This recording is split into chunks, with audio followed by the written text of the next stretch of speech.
Hand over your savings, Maya. Your brother is marrying into high society and you're just sitting on that money doing nothing. My mother didn't even look me in the eye when she said it. I didn't scream. I didn't argue. I just smiled, set my coffee down, and walked out. They have no idea what's coming on Saturday. If you're new here, welcome.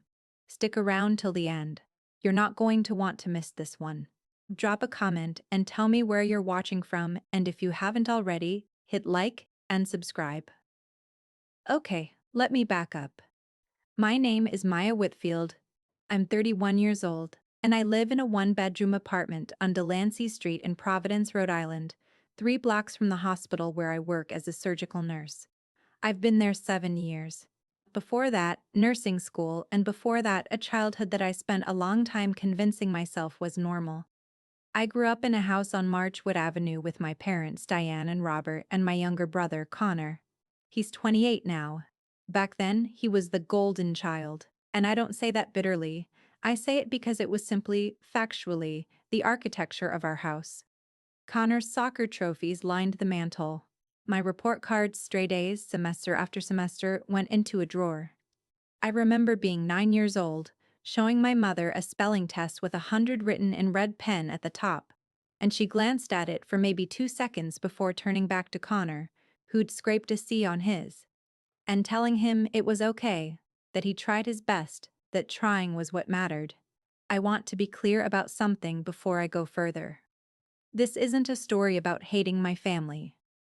For a long time, I loved them in the desperate, aching way you love people who never quite love you back the same amount. That kind of love doesn't disappear. It just gets quieter. It waits. Here's the thing about growing up second favorite. You don't notice it as one big wound. It's 1,000 small paper cuts. It's your dad driving 40 minutes each way to every one of Connor's away games and missing your nursing school white coat ceremony because work ran late. It's your mother remembering Connor's girlfriend's birthday, but forgetting yours was the week before. Not once, but 3 years running. It's small. It's deniable. And that deniability is exactly what makes it so hard to ever call it what it is. What I didn't know yet, at 9, at 15, at 22, was how far that pattern would eventually go, and how much it would end up costing me. Not just emotionally, but literally in dollars and cents. I started saving money the summer I turned 16. I worked at a pharmacy on Hope Street, folded every paycheck into a shoebox under my bed, and later into a savings account I opened myself, without my parents' help, at a Citizens Bank branch 2 towns over, so my mother couldn't keep an eye on it for me, which is what she offered to do, the one time she found out about it. I didn't trust that offer. Looking back now, I think some part of me already knew why. By the time I finished nursing school, I had almost nothing, because tuition ate everything. But I rebuilt.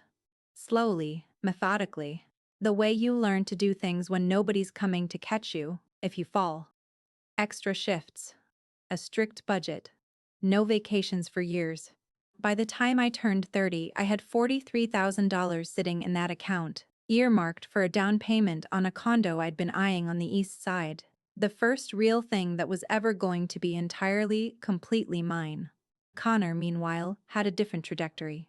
He dropped out of state college after a year and a half, tried 3 different business ventures that my parents quietly funded, and eventually landed a decent enough job in medical device sales. He was likable. Everyone always said that about him. So likable, so charming. Connor could talk his way into anything.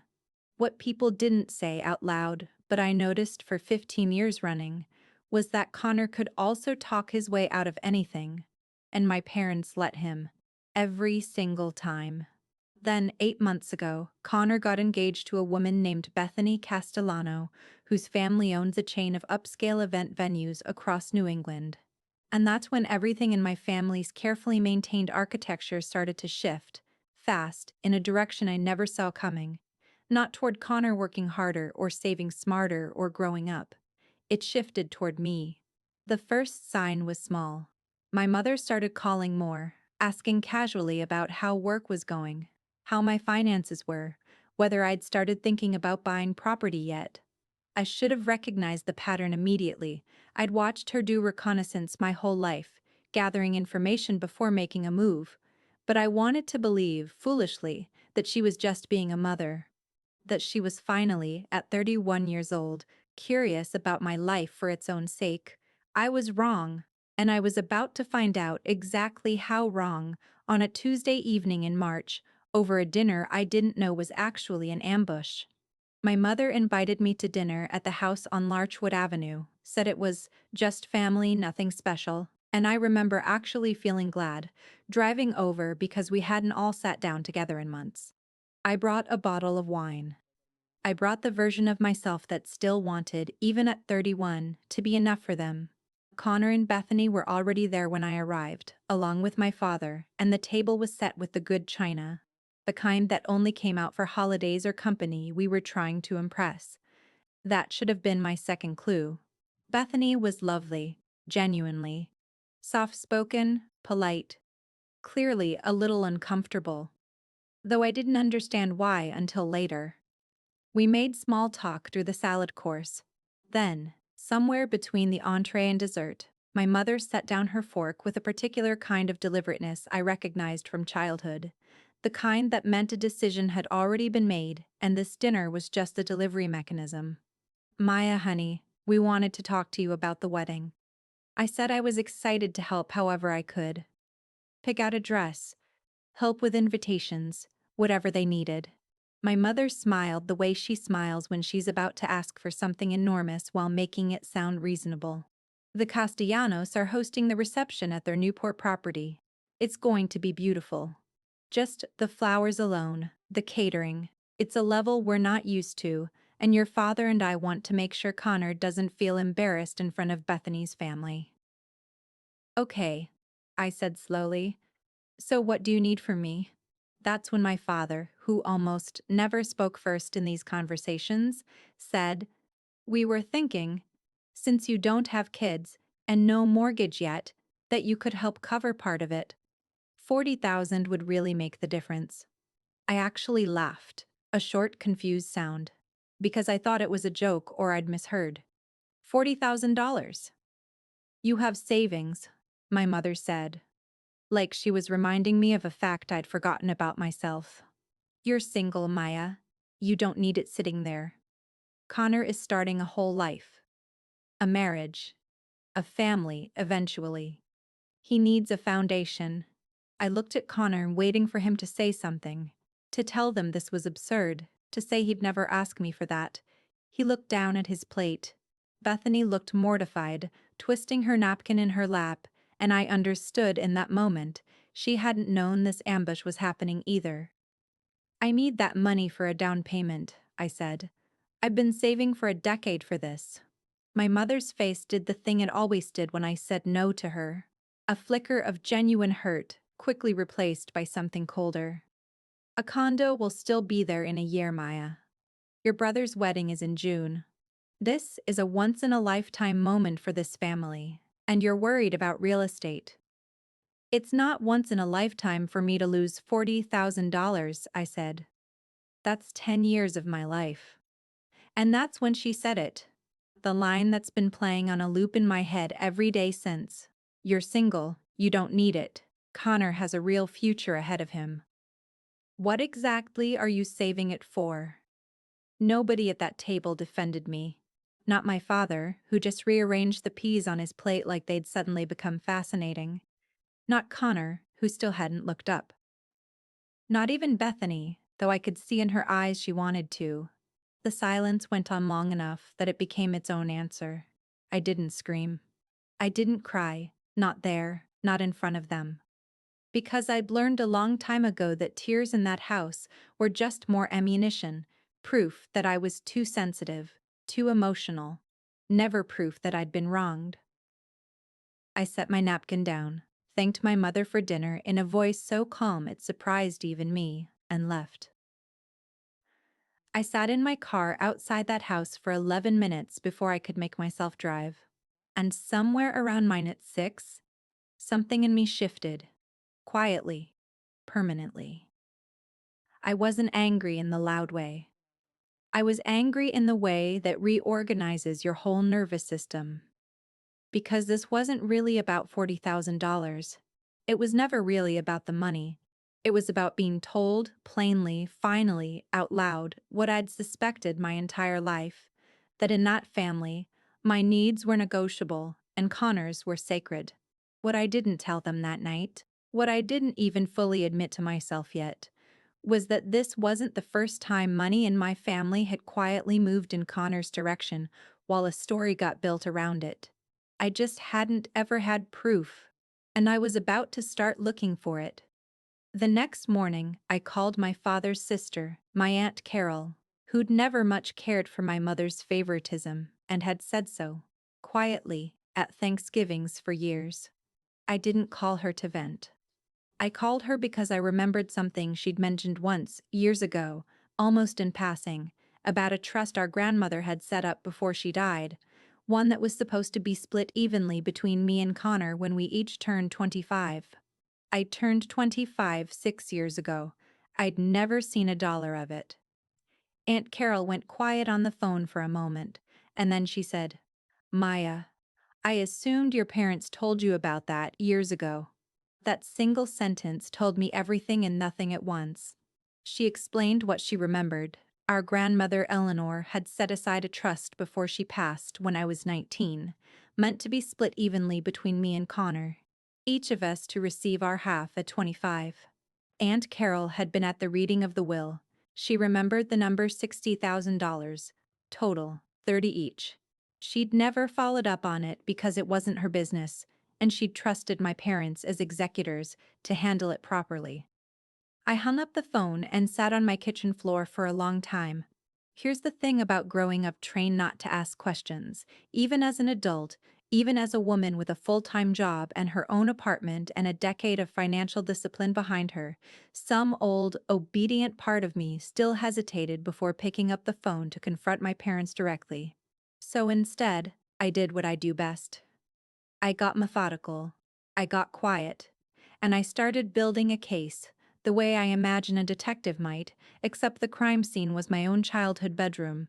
I requested records from the county probate office, which, it turns out, keeps public filings on estate settlements. It took 2 weeks and a $15 processing fee, but I got a copy of my grandmother's will. Aunt Carol's memory had been correct. $30,000 was designated for me, to be distributed by my 25th birthday, held in trust by my parents until then. I never received it. I called the estate attorney listed on the documents, a man named Gerald Kowalski, whose office was still active in Warwick. He was cautious on the phone at first. Attorney-client stuff, he said. He couldn't discuss specifics of a former case with someone who wasn't a party to it. But I wasn't asking about Connor's portion.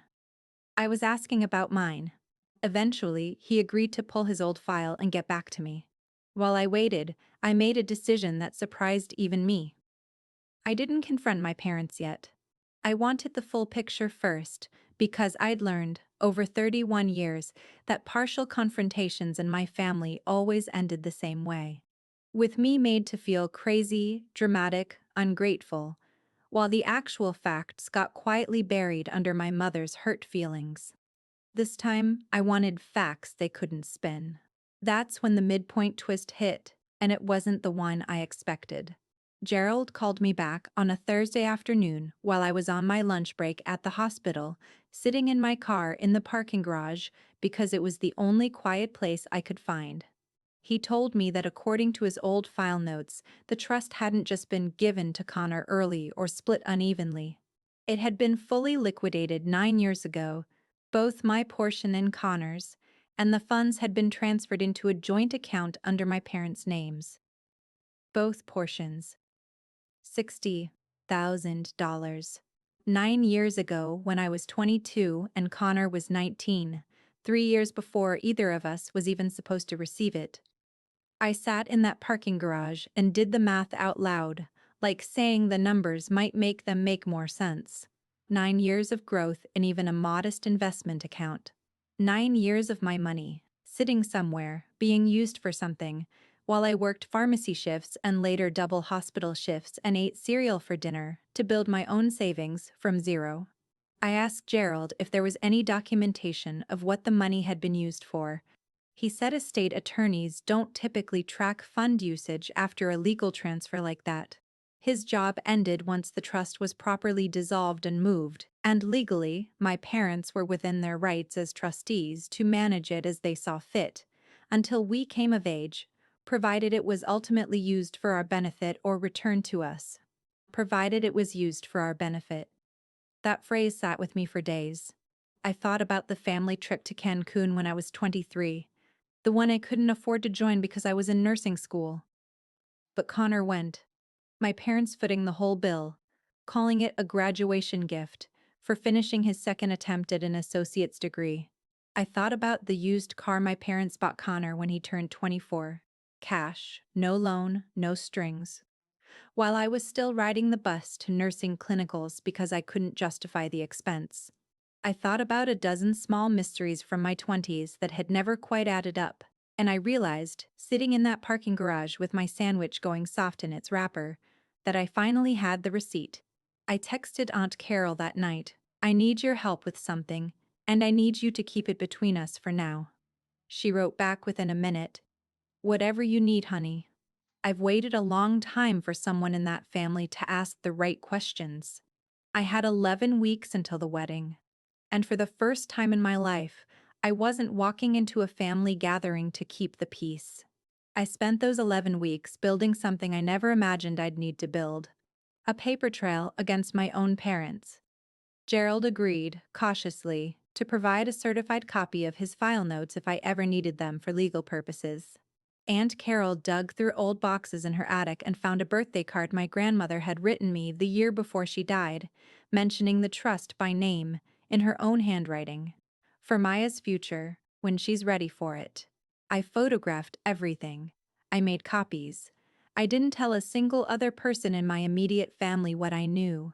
I also, quietly, made an appointment with a family law and estate attorney of my own, a woman named Priya Anand who reviewed everything I'd gathered and told me plainly that I had a legitimate claim, that even though my parents had technically been within their rights as trustees while I was a minor, the transfer 9 years ago after I'd already turned 22, on top of a will that specified distribution at 25, raised real questions about mismanagement, especially if none of those funds could be shown to have menegalum.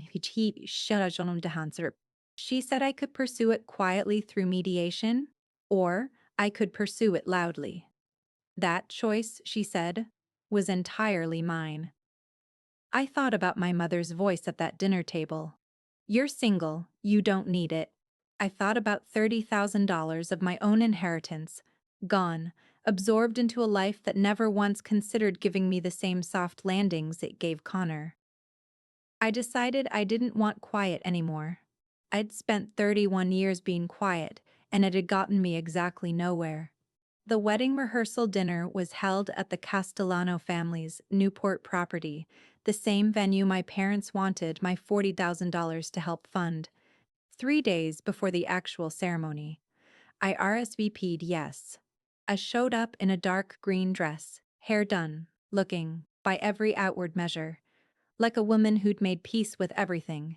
My mother actually complimented me when I walked in, told me I looked lovely, seemed almost relieved, like she assumed my silence over the past 2 months meant I'd quietly accepted the $40,000 request, or at least let it go. I let her believe that, right up until the toasts. There's a tradition at these Castellano family events, Bethany had mentioned once, of an open toast portion before the formal ones. Anyone close to the couple can stand and share a few words. I waited until my father had spoken, warm and rehearsed, about watching his son become a man. I waited until my mother had spoken, dabbing her eyes, about what a beautiful family they were building. Then I stood up. I didn't raise my voice. I didn't call anyone names. I told a story instead, the same way I'm telling you this one now. I talked about a grandmother who'd loved her grandchildren enough to set aside something for each of us, equally, so we could each have a foundation when we were ready. I talked about turning 25 and wondering quietly for 6 years where mine had gone. I said I'd recently learned the answer, and that I thought, given the setting, given the family, given the value everyone in that room clearly placed on honesty and foundations, it was worth sharing. I didn't accuse. I didn't need to. I simply laid out the facts, calmly, the way I'd laid out 100 patient charts in my career: the trust, the will, the date of transfer, the joint account, the vacations, the car, the request 3 months earlier for $40,000 more dollars from the daughter who, as far as anyone in that room had been told, didn't need it. The silence that followed was unlike any silence I'd ever experienced in that family. My mother's face went the color of the tablecloth. My father wouldn't look at anyone. Bethany's parents exchanged a glance I understood immediately, the kind of glance that meant questions would be asked later, privately, about what kind of family they'd just married into. Connor, to his credit, looked genuinely stunned, and I believed, watching his face, that he hadn't known either. That my parents had managed to keep both of us equally in the dark, just for different reasons. I sat back down, picked up my water glass, and let the silence do the rest of the work I no longer needed to do myself. The wedding still happened. I want to be clear about that. I never wanted to ruin Connor's day, and to my surprise, he actually thanked me for it privately, weeks later, admitting he'd started asking our parents his own questions since that night. Questions they hadn't been able to answer well. What changed wasn't the wedding. What changed was everything after it. My mother didn't speak to me for 2 months. When she finally called, it wasn't an apology, not really. But it was the first conversation of my adult life where she didn't ask me for anything. My father, quietly, without ever fully admitting fault, wired me $18,000 4 months later. A partial settlement, his email called it. No further explanation offered or requested. Priya told me I had grounds to pursue the rest formally if I wanted to. I'm still deciding. Some debts I've learned aren't only financial, and some repayments happen slowly, and trust rebuilt one honest conversation at a time, if they happen at all. I closed on my condo on the east side 4 months after that rehearsal dinner.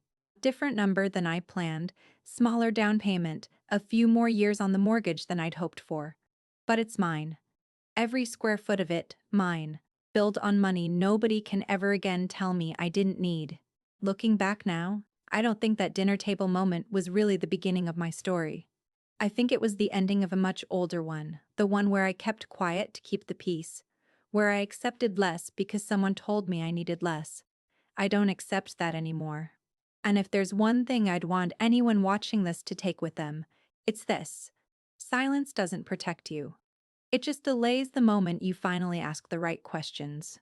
If this story meant something to you, let me know in the comments. And if you want more stories like Maya's, make sure you're subscribed. There's another one waiting for you right now.